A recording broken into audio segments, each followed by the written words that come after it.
Hey everybody, Sharon Lewis here from the Life Smile vlog, and today I am going to be talking in this video a little bit about running, a little bit about how that compares to, or how I have compared it to my life's journey, my running journey, my life's journey, even my single mom journey. So I think this could probably apply to if you're a runner, if you're a mom, if you're a single mom.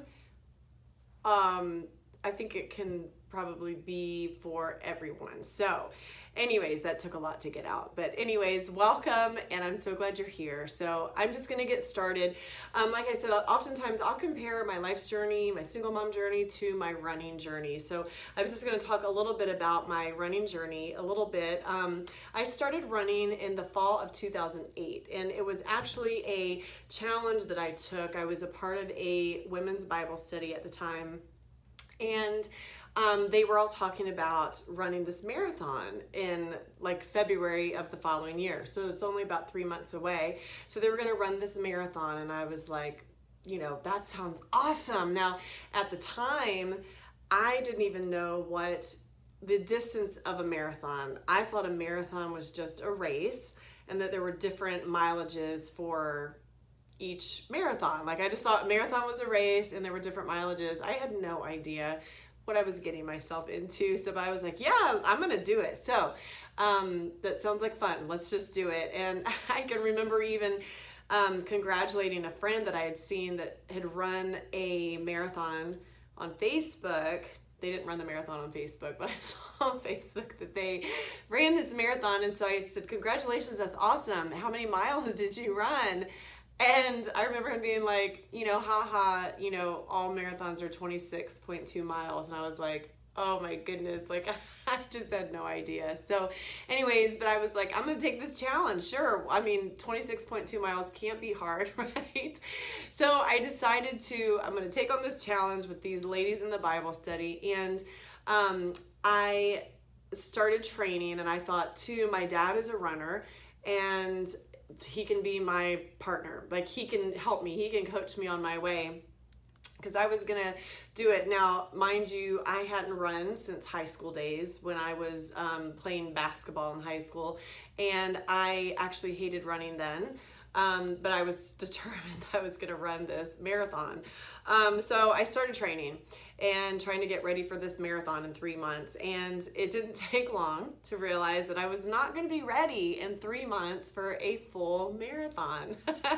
Ta-da! And I could barely run. I remember I could barely run for a minute without needing a walk break. And so I, again, hadn't run any type of distance. So it was silly to think that I was going to be ready for this full marathon. But I was just really, for some reason, I really wanted to tackle it. And so this running thing. So instead of running the marathon, I actually ended up, you know, as I started training and getting a little bit better, I actually, that weekend was full of different mileages for different races. And so what I did, instead of registering for the full marathon, I went ahead and just registered for a 5K, which is 3.1 miles. And I thought that's a good thing to bite off, you know, to start. And so I did. I registered for that, and I trained for that, and I ran that first race.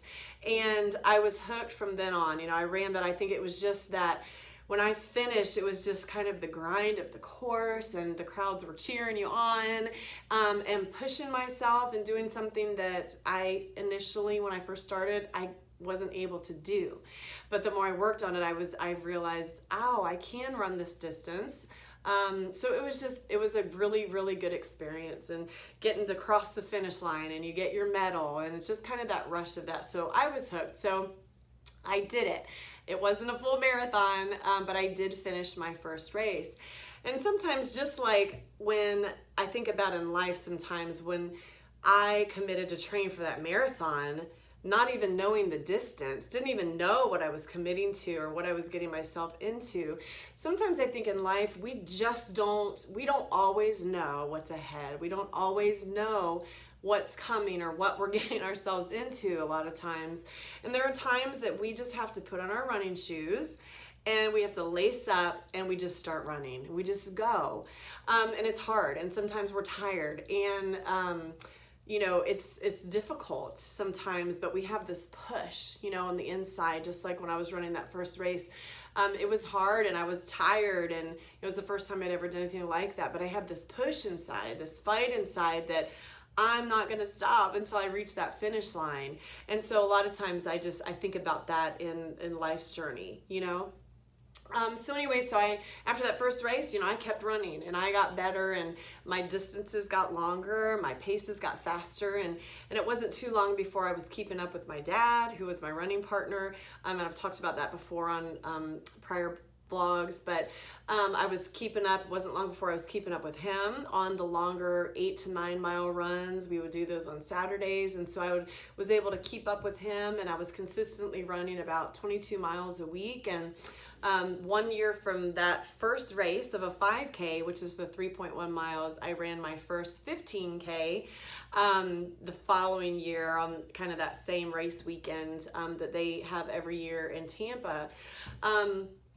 So there were so many times as I started running that the Lord would actually draw parallels to things in my life, and things he would use running to do that. And looking back, I see how he used running so often to show me things about myself and things about life and even things about him, so that I could continue my race. And so I love talking about running. I love the parallel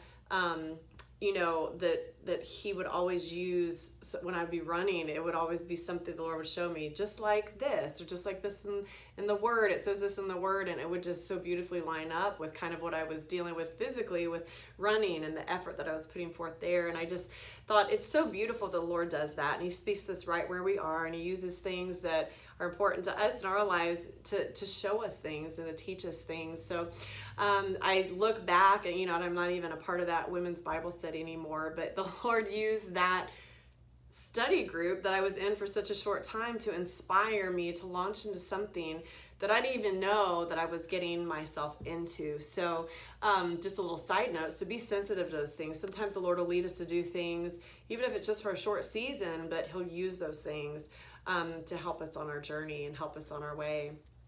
And as I mentioned at the start of this video, my life as a single mom has felt a lot like my running journey. And there have been lessons in my running journey that I've been, that have felt so much like running, and I've been sidelined. Sometimes in my running journey, there have been seasons that I've sustained injuries and that I've had to kind of sit out, and I'm actually sidelined now as I figure out how to run with an arthritic toe and some torn ligaments and try to figure out, I'm still trying to find the perfect running shoe, by the way. So if anybody loves their running shoe and you've had great success, maybe you have a foot injury that you're running with, I'd love to know what you're using or what you're running in. So comment below, please. I'd love some help. But anyway, so right now I'm just trying to find a good shoe for that. Still in the hunt, and it's actually, I don't like not running. I haven't run in over a year now. So that's kind of, it's a little bit disappointing. So, but anyways, so being sidelined, there's been times in my life where I've been kind of just blindsided by things, and I'm sure you can probably relate to that. We all have things that come up that happen. We didn't plan that, but sometimes things happen and can blindside us and cause injury, in our hearts, and cause us to feel like, man, that I was not expecting that.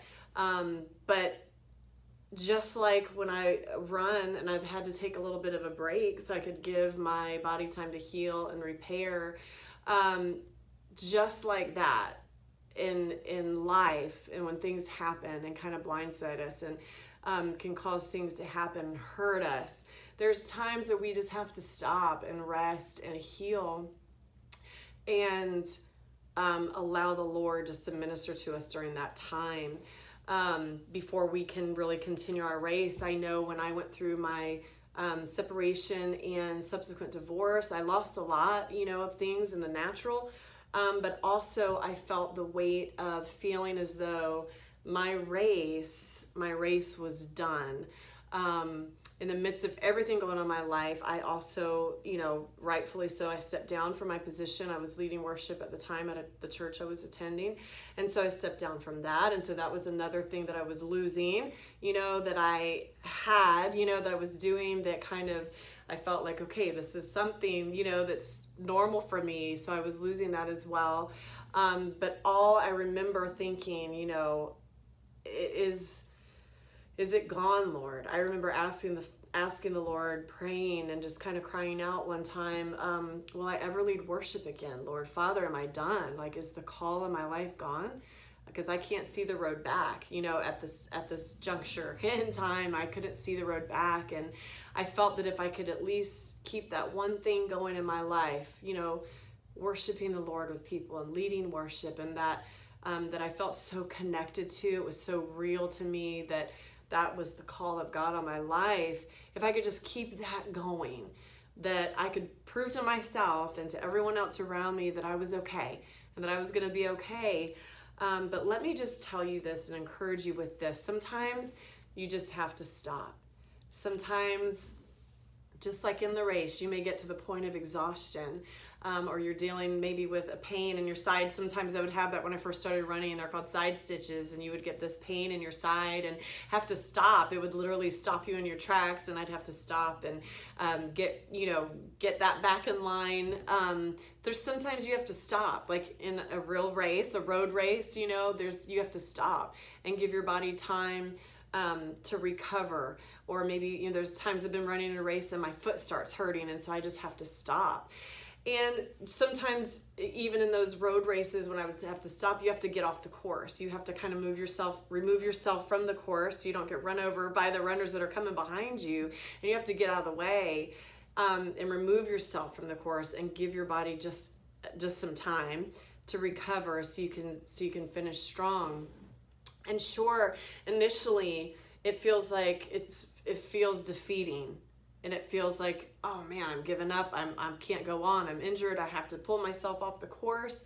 And just like then I felt like, man, back then, how am I going to get back, Lord, where you've called me to? Like, is the call gone? I just remember feeling so like, will I ever lead worship for you again, Lord? And that was a real feeling amidst everything else that was going on. That was such a real thing to me. I remember just praying and crying out to the Lord. And sometimes it feels like you've given up. If you have to pull yourself off the course, it feels like you've given up. But there's seasons in our lives that we just have to stop long enough to allow the Lord to just overtake us and overwhelm us with his love. And we have to submit ourselves to his care. And so he can strengthen us and then make us race worthy. Sometimes we display more strength in stopping than if we were to keep going. There's great strength in being able to admit and acknowledge, okay, I've been injured. I have something going on in my heart, Father, that I need you to minister to. And I'm going to submit to you, Father God, and allow you to come in and heal these places in my heart so that I can finish strong. There's no shame in that. And I think a lot of times we feel like we just have to keep going so we can prove to ourselves, prove to other people, she's good, look at her, she's still up there leading worship, she's still singing, she's still doing this, she's still writing the book, she's still out there ministering and teaching. But sometimes there's just even greater strength in saying, you know what, I'm going to take myself off the course for just a little bit. And I'm going to allow myself to heal. And I just kind of wanted to share that point now with you, that it's okay. It's okay to pull yourself off the course. If you're hurting, if you've been injured, if things have happened in life that kind of took you by surprise and you weren't expecting, it's okay. Because if we here's what I've learned with running. One of the things, many things that I've learned with running in my journey, if we keep running on injuries, and I'm just talking in the natural, if we keep running on injuries, we could cause serious damage that will take years to recover from, even if you can. Like if I were to keep running, when I had the injury, last year and some things going off my foot, if I were just to ignore those signs of the pain and just say, nope, I'm going to be strong and I'm just going to keep running, I would have caused really serious damage. So if we can't continue the same thing spiritually speaking and emotionally speaking. We can't continue to run on injuries and just pretend they're not there and say, I'm going to be strong and keep going. We need to allow ourselves and acknowledge the fact that we need the Father, and He comes in, and the Bible says that in our weakness, His strength is made perfect. So there are times that we need to just say, you know, it's and the Bible also talks about that it's not us, it's not our power, our might, it's by His Spirit, and we need to allow the Spirit to come in and strengthen us and infuse us with inner strength so that we can continue our race and continue moving forward with all that God has called us to do. So we just acknowledge our need. We acknowledge our need for Him and pull over, and then we can receive all that we need from Him so that we can finish strong. And there are moments in a real road race, you're running in the midst of thousands of people. And this is the last point that I'm going to bring to you guys. And runners, race runners, you'll know what I'm talking about here. But sometimes you're in the midst of thousands and thousands of people in a race. And I remember one time I did a Disney race, and there was, I think there was like 22,000 people in this race. So there's a lot of people, and sometimes you can't necessarily, you're running in the midst of all these people, and while they put up the mile markers for you, so every so often you'll see, okay, I've done this many miles, I have this many to go, you don't always know what the course is going to look like, and it gets congested at some points, and you end up having to weave around people, and you're up on curbs, and you're having to adjust your pace accordingly, and it's hard to see when you're in the midst of all of that. But sometimes they have these drones that fly over the course, and they fly over the race, and they're getting video footage and of the race and of all the people that are there. And they have this big picture, this view of the course, and they have this bird's eye view of everything that's going on. And I'm just here in the midst of it all running, just trying to see and get through. But this up here, this drone has this bird's eye view of everything, can see everything, what's coming. And I think that's how it is for us in life's race. We can't always see when we're in the midst of chaos, but God has a much better view than we do, and He sees the big picture. And if we'll trust Him, He can guide us through some of our toughest times, and He can bring us to the finish, and He will bring us to the finish strong. Anyway, well, that's all that I have for you today. Thank you so much, as always, for joining me. Thanks for hanging in there and listening. I hope this has been encouraging for you today. As always, I'm reminding you to share your smile with the world, share your smile with someone who needs it today. And don't forget that a smile is always in style. And if you enjoyed this video, if you could help me out by just clicking the little like button down below, it helps me to know if this is the kind of, content, messages that you like to hear. And if you could share this with somebody who you think might need it, that would be awesome as well. So don't forget, if you haven't subscribed yet, please do. And I will see you next time. Thanks so much. Bye.